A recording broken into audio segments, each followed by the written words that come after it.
Just picture this. It's 2008, you just got home from school. You've got no homework, so you launch up the good old RuneScape in YouTube. And then you decide to type in some random terms to find some new content. Or just go from video to video in the recommended tab.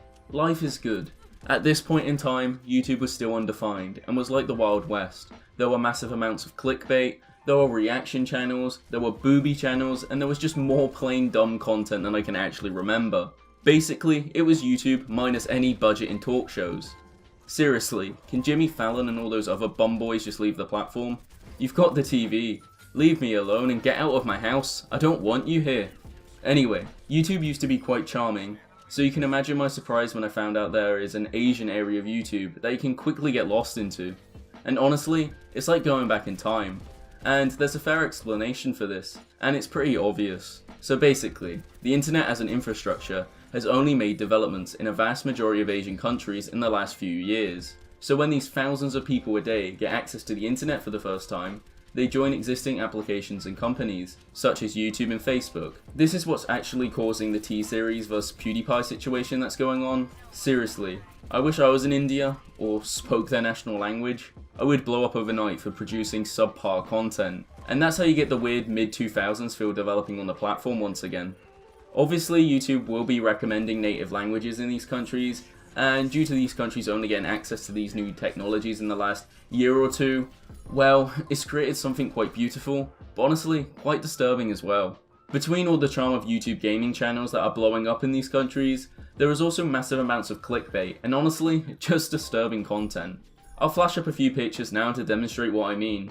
In 2 minutes of following one Asian video, I stumbled on a lot of bestiality and fake sex content. Honestly, it just reminds me of 2008, as bad as that sounds. And the crazy thing is that these videos are absolutely smashing every record we have in the West. Like, look at this video. It got 170 million views in a month. The video has barely any tags, no description, and it's just a plain bad video. 170 million views. Seriously, this channel blows PewDiePie out the water with views every week, and no one's ever heard of them. I sure as hell didn't until I stumbled down this weird deprived hole. And honestly, it just gets weirder. Like, through doing my research for this video, I stumbled on 5 different monkey documentary channels. I use that term loosely, and they just basically record monkeys beating the hell out of each other, including little babies, for fun. It wouldn't even surprise me if they bait them to do that, but that's only speculation. And YouTube's loving it.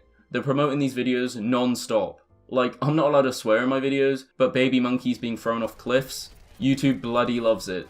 And I think the weirdest thing of all consists of the simple fact that all these titles are in extreme broken English, alongside all the comments, which doesn't make much sense to me, but I guess it's working since they're getting hundreds upon thousands of views every day. And the sad thing is, for the videos that contain sexual images of animals, or them just being hurt, the comments, man, they're just disgusting. I don't want to show you too many, but I'll just give you one as an example, because honestly, it just makes me a little sad that there are people loving this, especially considering it's just on the same platform that I make videos for. Imagine if I traveled to Cambodia or something, and I said I'm a YouTuber, they'd think I'm a sex and animal freak. It's honestly just quite sad, but a little bit funny, I guess. But yeah, it's honestly like going back in time, except with more explicit content being easily available. But I could be wrong on that one. I was only around 9 or 10 in 2008, so content like this could have been rife as well, but I think it's just strange considering the algorithm is the same for all, as you know. It's the same website. But this 2008 style content is blowing up still. Have YouTube actually ever changed the algorithm? But yeah, that's all I really wanted to say. It's just something interesting I found. If you want to go down the same insane rabbit hole that I did, just pause the video at one of the thumbnails in the video.